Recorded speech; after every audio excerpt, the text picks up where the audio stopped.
Ahora vamos a explicar los detalles del circuito electroneumático. Bueno, primero hay que comenzar con los cilindros, bueno, con las electroválvulas de los cilindros. Dado que nuestras condiciones son A más y B más, con nuestros cilindros extendidos, decidimos configurar las vías de las válvulas. En este caso, para C, esta es la configuración predeterminada del software, donde el caudal va de 1 a 2, entonces por lo tanto inicia retraído el cilindro. Sin embargo, para A y para B tuvimos que configurar las vías. Aquí lo que hicimos fue que para su estado inicial el caudal fuera de 1 a 4 para que pues la presión fluya así y pues se cumpla la condición inicial de A más. Igual manera, el ejercicio bueno, primero hay que analizar las ramas. En la parte posterior de las ramas tenemos las condiciones de activación y en la parte inferior tenemos las condiciones de paro. Entonces, de la tabla que se mostró anteriormente, la analogía es muy fácil hacerla de la tabla al circuito. Entonces, todas las condiciones de activación se harán con switches o conmutadores en su estado normalmente abierto. Y todas las condiciones de desactivación se harán con switches en su estado normalmente cerrado. Y, por ejemplo, las ramas 6, 9, 12, 15 y así sucesivamente son ramas de anclaje de grupo. Entonces, si se cumplen las condiciones de activación, se energiza K1 y por lo tanto se enclava a sí misma. Y va a permanecer así hasta que K2 se active. En este caso K2 se va a activar una vez, bueno, ya tenemos previamente energizada K1 y se va a energizar K2 hasta que se llegue a la posición C1. Entonces, una vez que se alcance la posición C1, que es digamos el primer paso de la secuencia, se energiza K2 y entonces entramos al siguiente grupo. Entonces se energiza K2, se enclava y entramos al siguiente grupo. Y así sucesivamente. Para el grupo 3 es igual. Tenemos previamente energizada K2, alcanzamos este estado en los cilindros A0 y energizamos K3. Entonces la analogía es muy fácil. Pasando a esta rama, a la rama 1, vemos que bueno, lo que aquí se pensó fue generar las condiciones necesarias para que el foco verde se encendiera. El foco verde se enciende cuando no se está llevando ningún proceso a cabo. Entonces,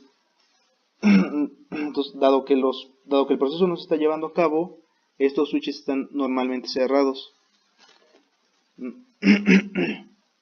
Y bueno, podemos ver que cuando llegamos al último grupo, que es K8, si nos percatamos, podemos ver que K8 energiza la válvula Y3, que es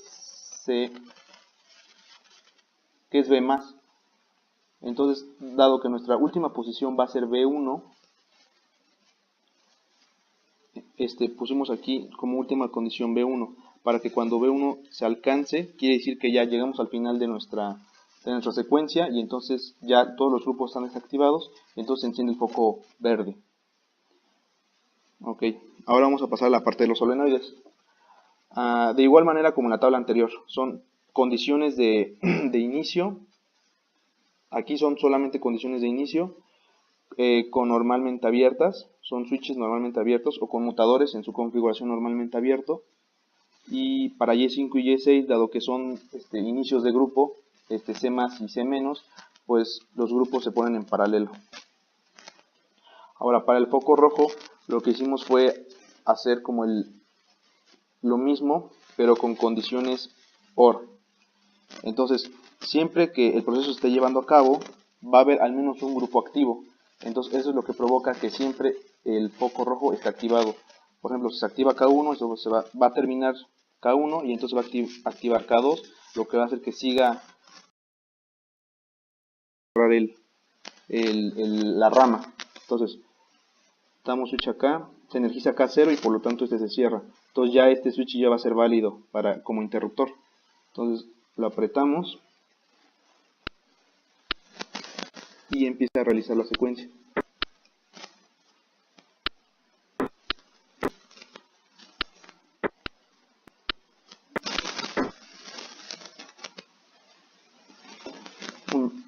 Rápidamente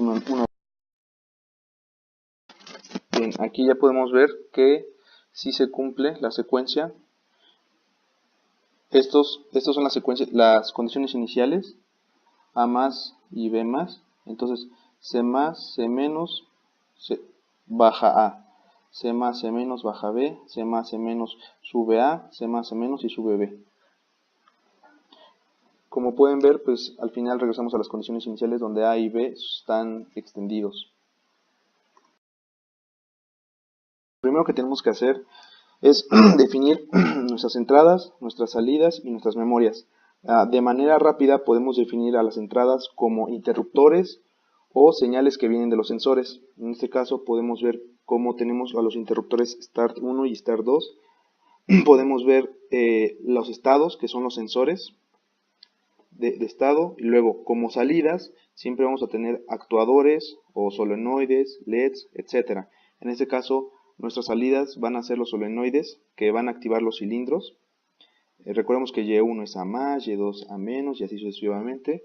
Y lo que era la parte de los relés van a ser ahora nuestras memorias. Recordemos que los relés eran los que procesaban las señales para activar o desactivar, ya sea igualmente actuadores, etcétera.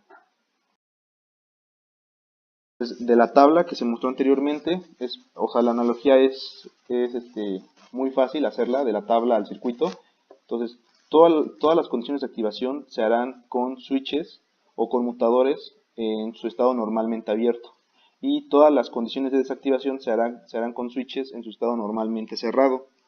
Y, por ejemplo, las ramas 6, 9, 12, 15 y así sucesivamente son ramas de anclaje de grupo. Entonces, si se cumplen las condiciones de activación, se energiza K1 y por lo tanto se enclava a sí misma. Y va a permanecer así hasta que K2 se active. En este caso K2 se va a activar una vez, ya tenemos previamente energizada K1 y se va a energizar K2 hasta que se llegue a la posición C1.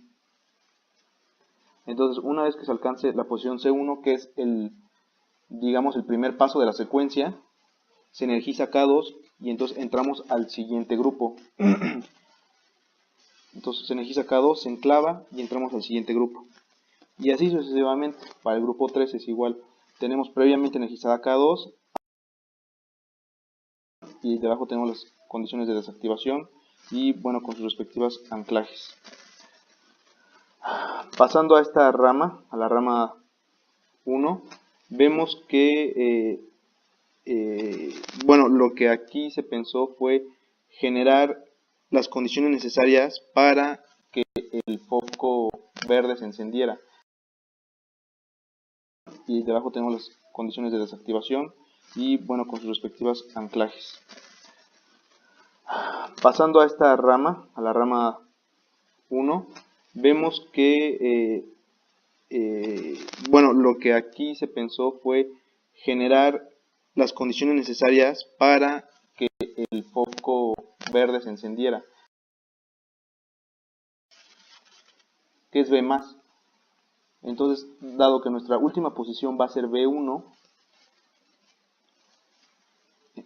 pusimos aquí como última condición B1, para que cuando B1 se alcance, quiere decir que ya llegamos al final de nuestra secuencia y entonces ya todos los grupos están desactivados y entonces se enciende el foco verde. Ok, ahora vamos a pasar a la parte de los solenoides. De igual manera como en la tabla anterior, son condiciones de inicio. Aquí son solamente condiciones de inicio con normalmente abiertas, son switches normalmente abiertos o conmutadores en su configuración normalmente abierto. Y para Y5 y Y6, dado que son inicios de grupo, C más y C menos, pues los grupos se ponen en paralelo.